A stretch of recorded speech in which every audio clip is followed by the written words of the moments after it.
Meus irmãos, vamos começar então o nosso estudo da nossa Escola Bíblica Dominical, a nossa EBD.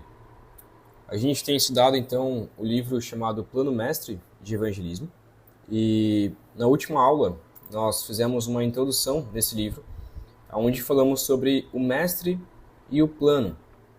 Então, a necessidade de evangelizarmos e como que Cristo Jesus ele começou então a executar o seu plano de evangelismo, o seu plano para conquistar o mundo, né? Conquistar de fato pessoas para se tornarem de fato cristãs e buscarem ao Senhor com suas vidas.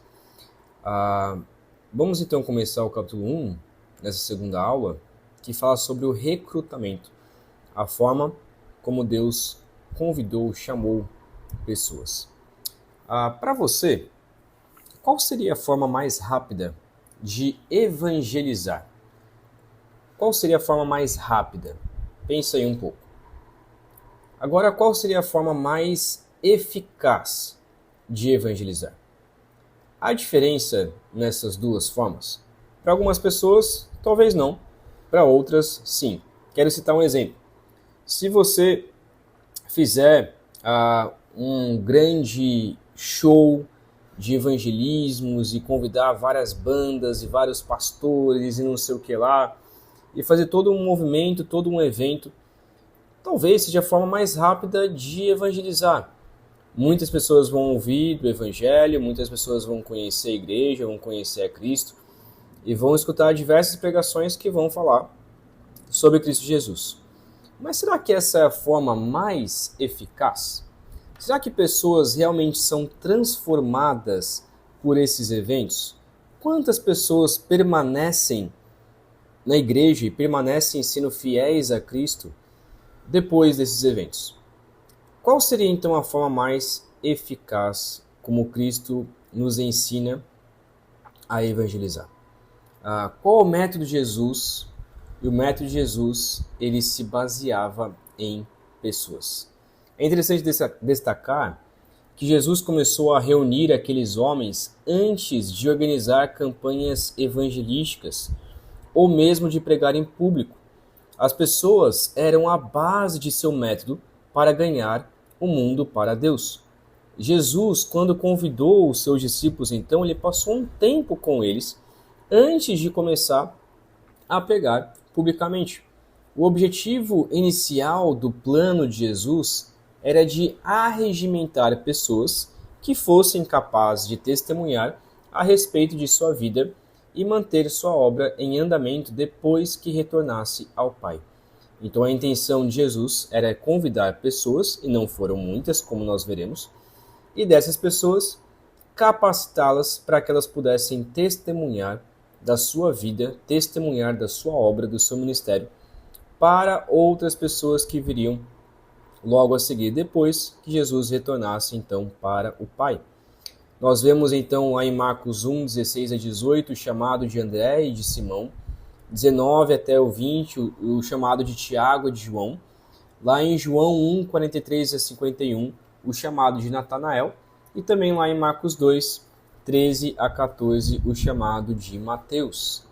Na época de Jesus, esses discípulos, eles não fizeram muitas coisas para ganhar almas. Às vezes, esses discípulos eles até atrapalhavam Jesus, mas com o tempo, e após a vinda do Espírito Santo, esses discípulos agora estavam comprometidos em morrer para serem pescadores de homens. Estavam dispostos a morrer para serem pescadores de homens. A grande questão é, como aconteceu isso? Como que Jesus chamou pescadores comuns, pessoas simples, e de repente eles se tornaram então pessoas comprometidas a morrer para Cristo Jesus? Primeiramente, porque eles eram pessoas ansiosas para aprender. Os discípulos eram pessoas impulsivas, temperamentais, que se melindravam com facilidade e vítimas de todo tipo de preconceito no contexto em que eles viviam. Para resumir, Aqueles homens selecionados pelo Senhor para ser seus assistentes representavam o perfil médio da sociedade daqueles dias. Não era o tipo de gente de quem se pudesse esperar ganhar o mundo para Cristo. Essas pessoas, esses discípulos que Jesus chamou, eram pessoas comuns, eram pessoas normais, pessoas impulsivas, temperamentais, como nós já falamos agora. No entanto, eles eram pessoas que estavam dispostas a aprender. Uma das coisas que é digno, então, de ser elogiado é que essas pessoas eram pessoas que queriam aprender. Eles cometiam muitos erros, muitos e muitos erros, mas todos ali estavam assentados aos pés de Jesus para que ele pudesse ensinar a palavra de Deus. Eles estavam dispostos a serem transformados pelo ensino do Mestre. Então, gente assim, disposta a se deixar moldar pelas mãos do Mestre, poderiam ganhar uma nova imagem. Jesus pode usar qualquer um que deseja ser usado. A grande questão, então, não é quem eles eram, o quão poderosos eles eram antes, mas sim o quanto que Deus poderia transformar a vida deles pelo simples fato deles estarem ali querendo aprender mais o Senhor. Não dá para transformar o mundo inteiro se as pessoas que nele vivem não forem transformadas. As pessoas não mudam a não ser que Jesus molde a vida delas. Então, Jesus ele tinha esse foco bem definido de querer transformar pessoas simples, pessoas normais, em pessoas que iriam testemunhar incisivamente, testemunhar de fato, com muita fé e com coragem. Jesus ele foi moldando a vida deles com o passar desses 3 anos. Apesar de Jesus ter andado com multidões, Jesus escolhe apenas 12 apóstolos, 12 discípulos, que teriam um ensino especial. Eles não só ouviriam as parábolas e os ensinos de Jesus, como também ouviriam a explicação de Jesus. Jesus, depois de contar as parábolas, ele sentava com os discípulos e explicava para eles tudo o que de fato aquilo significava. E dentro desses 12, Jesus escolhe 3, Pedro, Tiago e João, para andar de forma mais particular com ele e talvez Jesus ensinar coisas que não ensinou para os outros 12. Os 12, com exceção, que a gente já sabe, né, de Judas Iscariotes, que foi o traidor, foram transformados por Jesus para transformar outras vidas. Todos eles, até mesmo Tomé, que era talvez o mais incrédulo ali, foi transformado por Cristo Jesus para transformar outras pessoas. Então esse modo espontâneo de Jesus dedicar sua vida àqueles que desejava treinar era algo impressionante. Também serve para ilustrar um princípio fundamental do ensino, o de que em igualdade de condições, quanto mais concentrado e compacto for o grupo a ser orientado, maior o potencial para uma instrução eficaz. Então Jesus, ele deixa bem claro que se ele somente fosse um pregador itinerante e pregasse a 500, 1.000, 2.000, 3.000 pessoas, como muitos pregadores por aí fazem, não há nada de errado nisso, na verdade, essas pregações públicas, elas não são tão eficazes e não transformam tantas vidas quanto uma pessoa que senta com 5, 10, 15 pessoas e ensina a essas poucas pessoas tudo aquilo que Jesus de fato ensinou. Nós vemos, por exemplo, lá em João 6:66, que diante da fala de Cristo, muitos dos seus discípulos o abandonaram e já não andavam mais com ele. Muitos discípulos abandonaram a Jesus, mas nenhum dos seus discípulos abandonou. Esses 12 permaneceram. Esses 12 estavam ali com Cristo, pelo menos até antes da crucificação. Eles estavam firmes com Cristo Jesus. Quando todas as outras pessoas abandonavam, eles estavam ali ao lado de Jesus. O propósito maior para os seus discípulos mais chegados era principalmente que eles fossem santificados, eles fossem transformados. Jesus não transformou a vida de multidões, mas com certeza ele transformou e santificou a vida desses 12, ou pelo menos dos 11 discípulos. Por isso que lá em João 17:17, quando Jesus ora pelos seus discípulos, ele diz assim: santifica-os na verdade, a tua palavra é a verdade. Jesus tinha a intenção então de santificar, de transformar a vida deles. Tudo isso dependia também da fidelidade daquele pequeno grupo.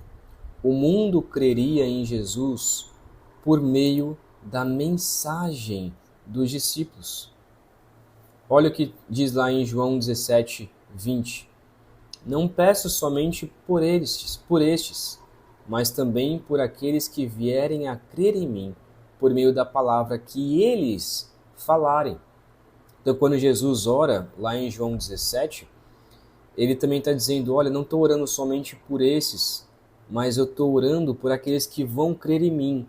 Agora, qual é o meio do qual nós, do qual os discípulos de Jesus, os seguidores futuros de Jesus, eles iriam conhecer ao Senhor, iriam crer no Senhor? Por meio da palavra que os discípulos falaram, por meio dos evangelhos que nós temos registrados, por meio das pregações do passado. Nós, então, só conhecemos a Cristo através da fala desses discípulos. No entanto, seria errado dizer que Jesus não se importou com as multidões. Na verdade, Jesus se importou sim com as multidões. Jesus se importou sim com as massas. É uma citação do livro que ele diz assim: Jesus as ensinava, providenciou alimento quando viu que o povo tinha fome, curou os doentes e expulsou os demônios que os oprimiam, abençoou as criancinhas, passava o dia inteiro cuidando das necessidades das pessoas. De todas as formas possíveis, Jesus manifestou uma grande preocupação com as massas, com as multidões. Jesus, de fato, se preocupou com grandes pessoas, com multidões. Então não seria errado, não é errado, nós fazermos eventos evangelísticos, ou convidarmos bandas, ou algo parecido. Tem as suas opiniões, tem pessoas que concordam, tem pessoas que não concordam, mas em si não é algo errado fazer isso. Tem a sua utilidade. No entanto, nós não podemos achar que é isso que vai transformar a vida das pessoas.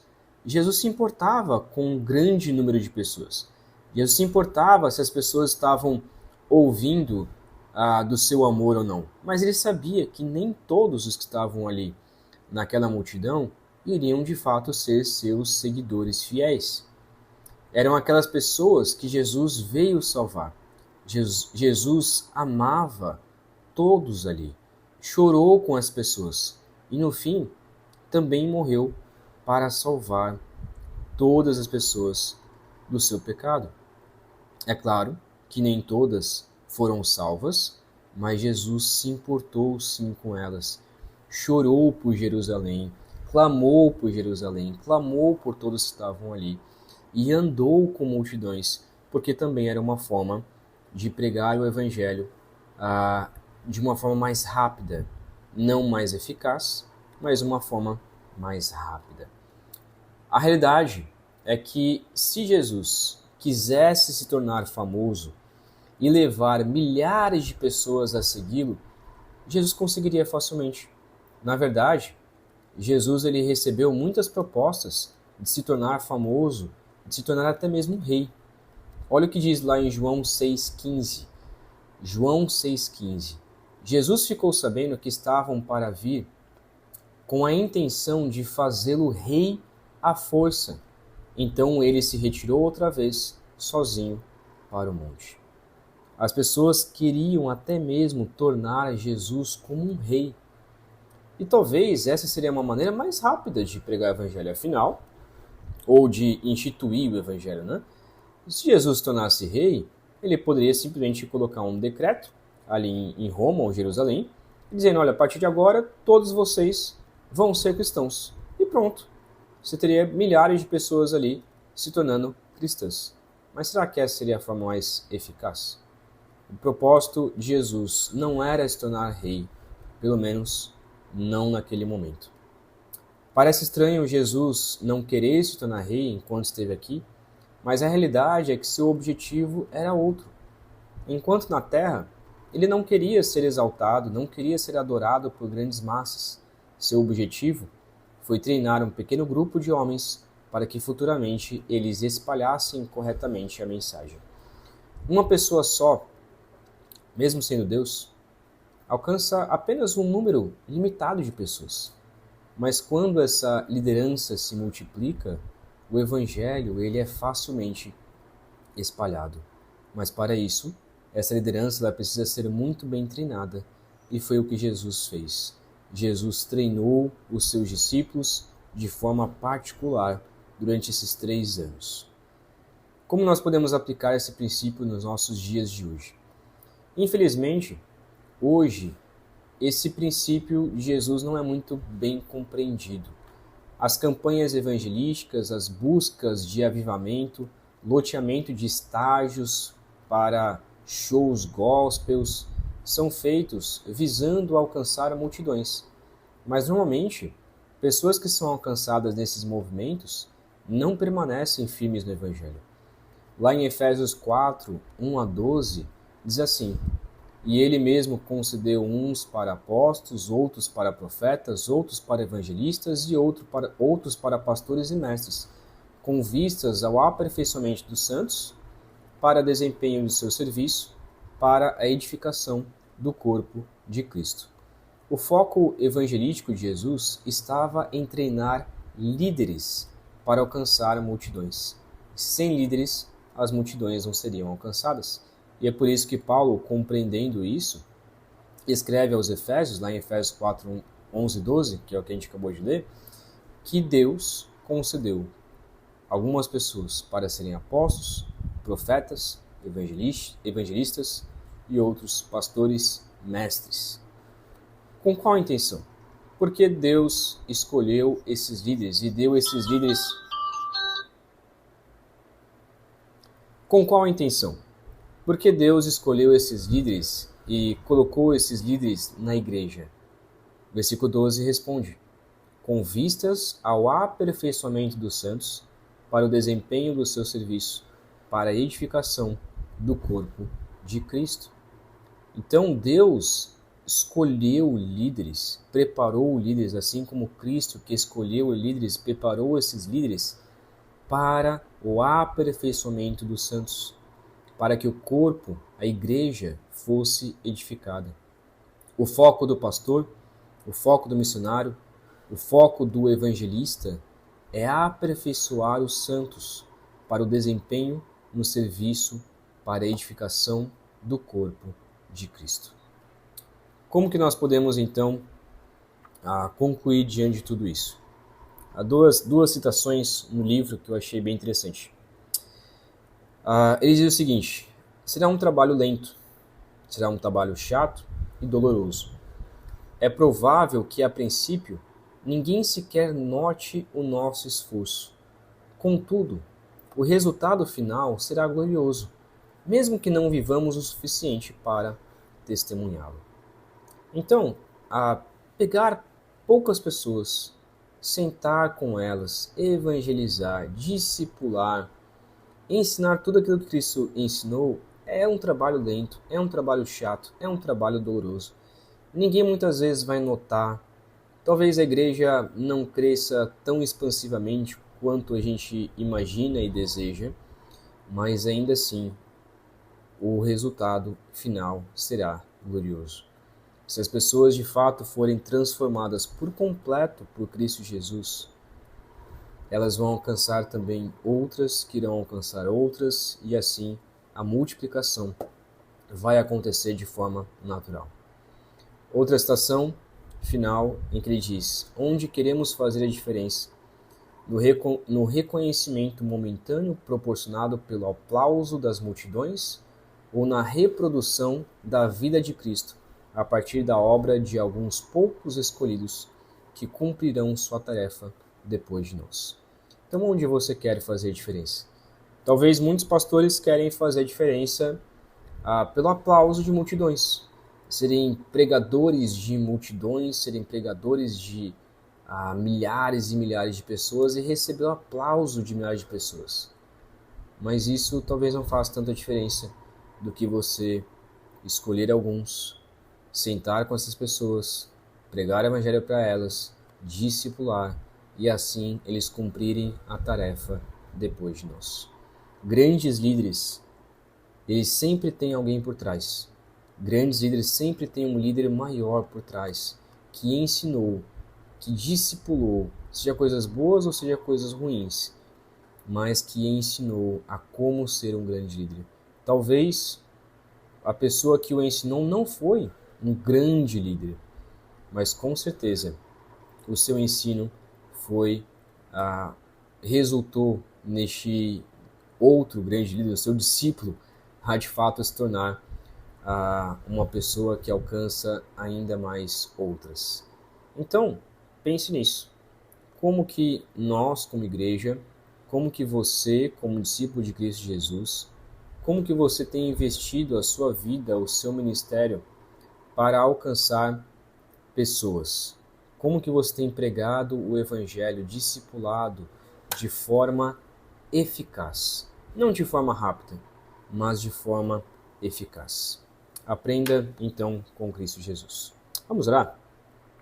Pai querido, pedimos a Deus que o Senhor nos ajude, de forma particular, principalmente, a viver o teu evangelho e a discipular pessoas, a investir em vidas. Ó Deus, por mais difícil que isso seja, e é um trabalho doloroso, Cristo Jesus é o maior exemplo de que, de fato, o resultado ele é certo. Por isso pedimos que o Senhor nos ajude a discipular uns aos outros, a investir em vidas, a ensinar tudo aquilo que a palavra do Senhor nos ensina, a ensinar a outros também. Pedimos que o Senhor nos ajude com este princípio do recrutamento, a também recrutar pessoas para ensinar do grande amor, para ensinar a palavra de Deus uns aos outros. É o que oramos, pedindo essa graça, em nome de Cristo Jesus. Amém.